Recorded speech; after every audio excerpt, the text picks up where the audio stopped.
Tutorial 6, Part 2, Stress Concentration and Intensity, and Design Considerations. After we have talked about the types of failures, in this part of this tutorial, I will mainly talk about how can we predict when and wonder what situations the material will fail. And first ideas I will going to introduce in this video is stress concentration. As we know that not everything on this world have a uniform cross section, and that implies is at different position of a object, it will have different values of stress. And you can see here in this picture, this bar is certainly non-uniform in terms of its cross-sectional area. And the loading condition is there is a normal stress on this surface here equals to 300 Pascal. It is compressive, and the position here is fixed. And you can see that the stress within this bar is different at different positions. You can see here the maximum stress is actually located at the neck of this non-uniform bar, and it is marked by red color. So therefore, we must first to find the maximum stress within an object under certain load conditions before we can try to predict when it will fail. Because if this maximum stress exceeds the critical value for that kind of material, definitely it will fall. And stress concentration, basically, it means the position where the stress is maximum,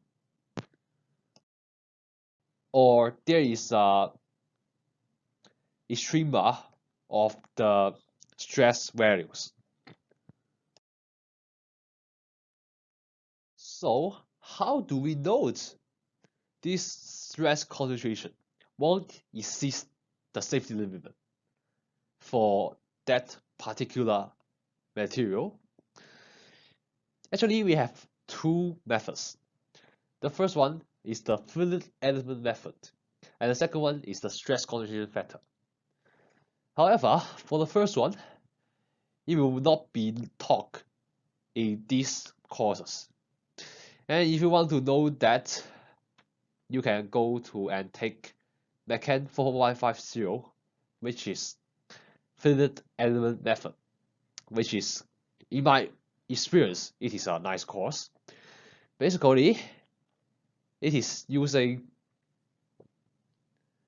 a finite element approach to approximate a differential equation, which is governing the stress and the strain within that material using a computer to find the solution for that approximation of the differential equation.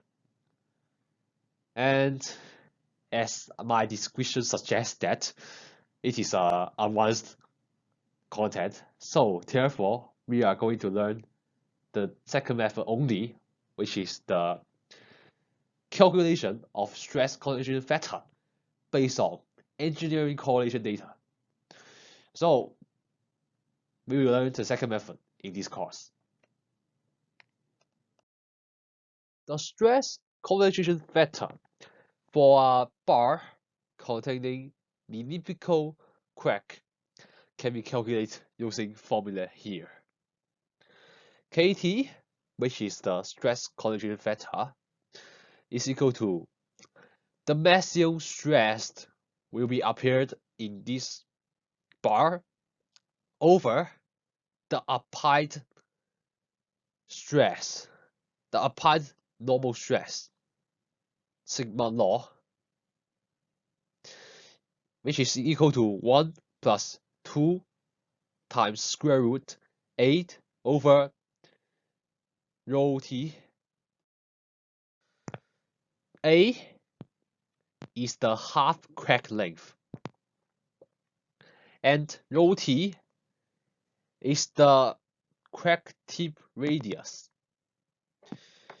And this equation can be applied to both the typical crack, external one here, and the internal one, which is here. And KT has no unit. And this is just for elliptical crack. And there is also other engineering correlation data on different simple features other than elliptical crack. Let's use an example to further illustrate this equation. What is a maximum stress within this bar? 1 for half crack length A equals to rho t. 2 for A equals to 100 rho t. And the loading condition is shown here in this picture.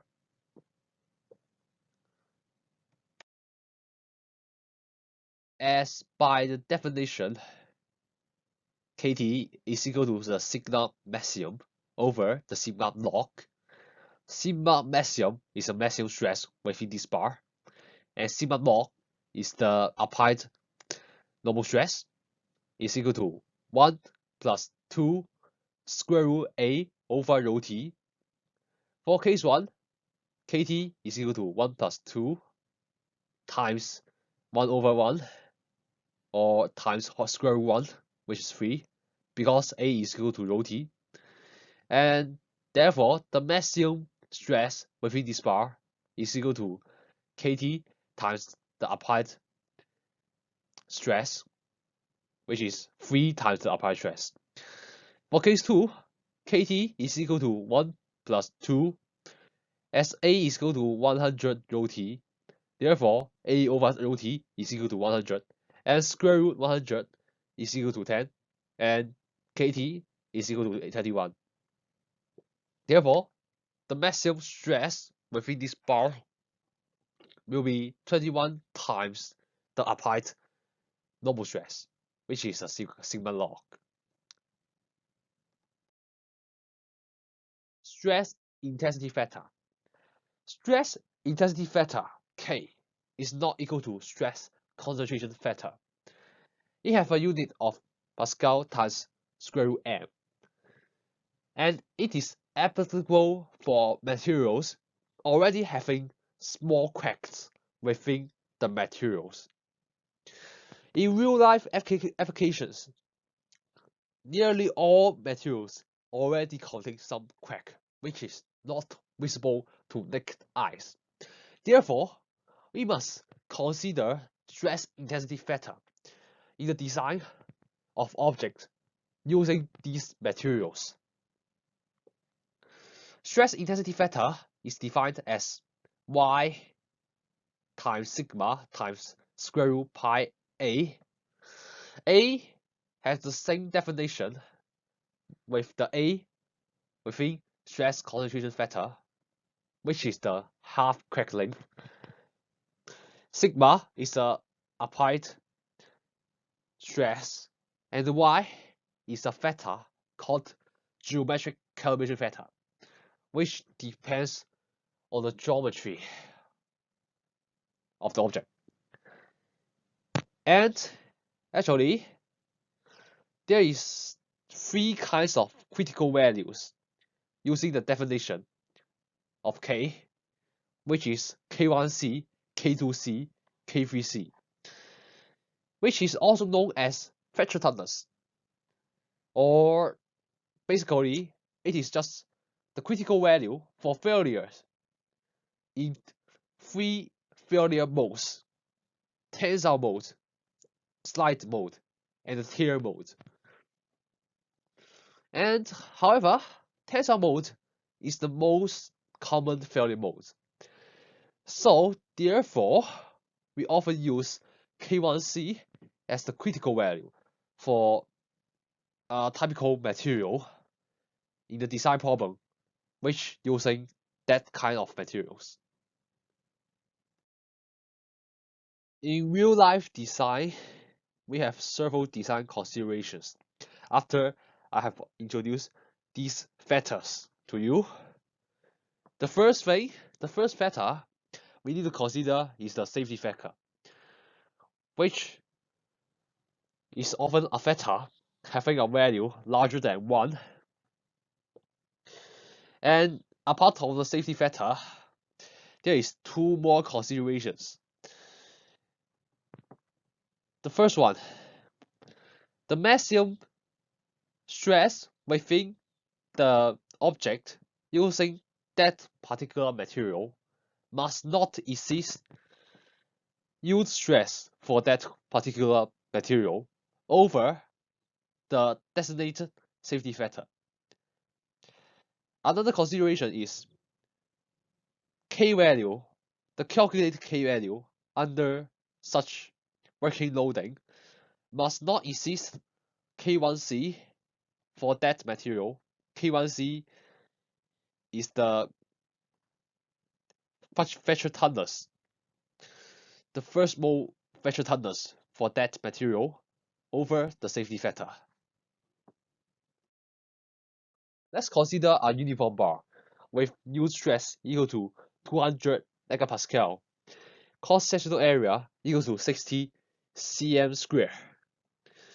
Rho T, which is the crack tip radius, is equal to 2 cm. Crack length is 20 cm. K1C for this material is 30 megapascal times square root m, and the y is equal to 1.1. With a designated safety factor of 1.2, calculate the maximum allowable axial forces allowed. Step 1. Calculate the maximum allowable applied stress by stress concentration factor Kt. Kt, by definition, is the maximum stress which will be appeared in this bar over the applied stress, which is equal to this equation. As shown in previous slides, A is given, rho T is given, and we just plug in the number. Be careful, A, we need to convert the unit for the value of A and rho T. And Kt times the maximum allowable applied stress is equal to the yield stress over the safety factor, which is 1.2 for this question. And therefore, the maximum allowable applied force is given by this equation. As we know that the maximum allowable applied normal force over the cross-sectional area, which is also given, is equal to the maximum allowable applied stress. And we just use this equation, we can get the values. Just plug in numbers and we can get values. And also be careful that A is in terms of cm square. So we must convert it into m square.